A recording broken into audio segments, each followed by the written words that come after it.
Hello, hello, my ever-evolving souls. Welcome back to the Perfectly Imperfect podcast, the place where we unpack trauma gently, breathe on purpose, and occasionally get life lessons from squirrels and strangers in coffee shops.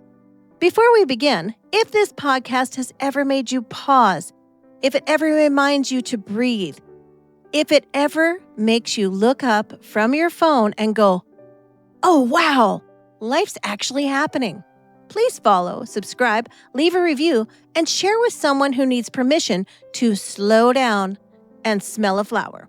Because sometimes miracles can be missed if we're not looking. All right, let's dive in. Let me tell you a story.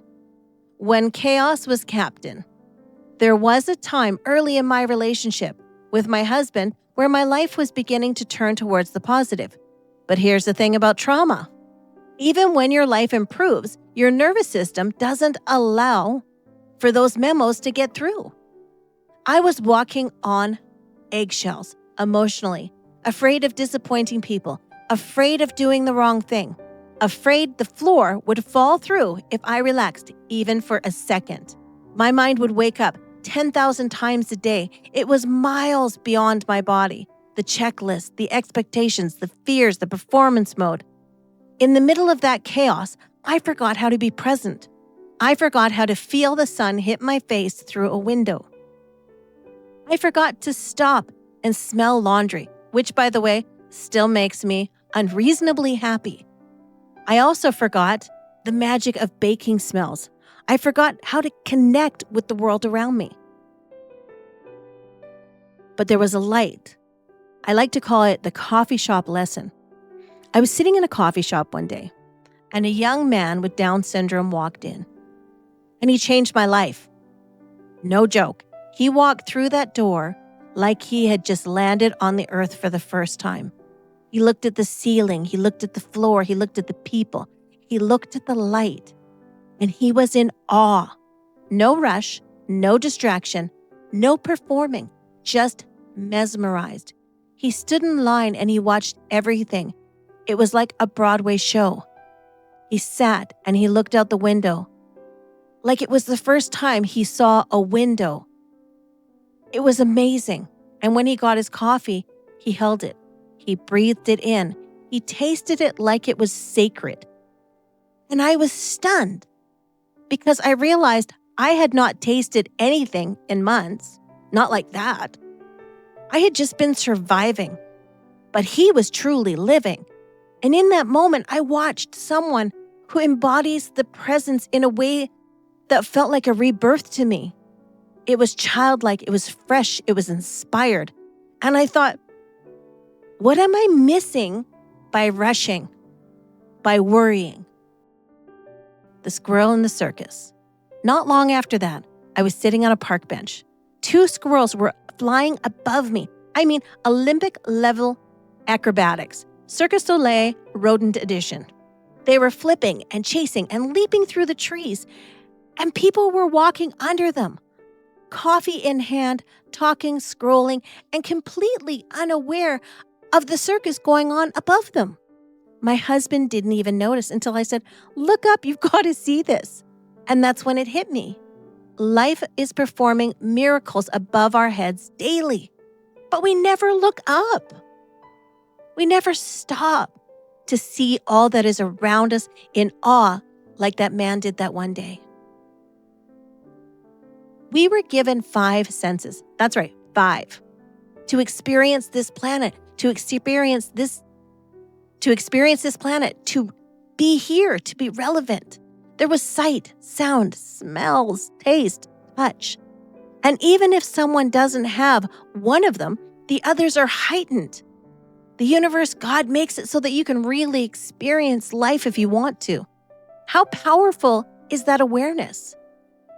We are here to experience this earth, not just to survive it.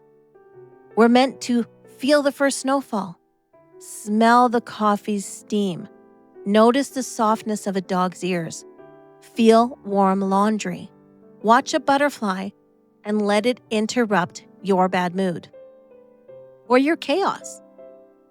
Even on your worst day, beauty is still available for you to admire. On that note, I think it's time for a mantra moment. Breathe with me. Repeat after me. No matter how busy and chaotic my life is, I choose to be present in every moment. I slow down, I notice, I receive the beauty around me. Even on my hard days, miracles are still happening. I am awake enough to see them. And so it is, all in blessings. One more time. Feel that. No matter how busy and chaotic my life is, I choose to be present in the moment. I slow down, I notice, I receive the beauty around me. Even on my hard day, miracles are still happening around me. I am awake enough to see them. And so it is. Take in those blessings. That was beautiful. Journaling time. Yes.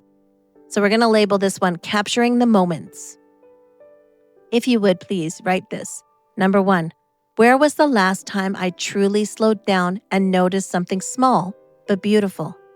2, what sensory experiences bring me instant peace? Is it a smell, a sound, a texture, a taste? 3, what does presence feel like in my body? 4, when I'm rushing, what am I actually afraid of? 5, if I walk outside right now and name 10 things I see, what would they be? And you can do that with each of your senses. It's really quite a journey if you allow yourself. Journal the moments life caught you off guard with awe. That's your breadcrumb. That's your trail back to yourself, back to your connection. Did you think I would forget homework? Of course not. There's a 7-day presence challenge. For the next 7 days, once a day, intentionally pause. It can be smelling a coffee until the steam disappears, standing in a flower shop and breathing deeply. It can be watching people downtown like it's choreographed. You can be sitting in traffic, noticing the light on your windshield and how it reflects. Take a moment, listen to some birds, or feeling the wind on your face. And when you leave your house, name 10 things you see, out loud if you can.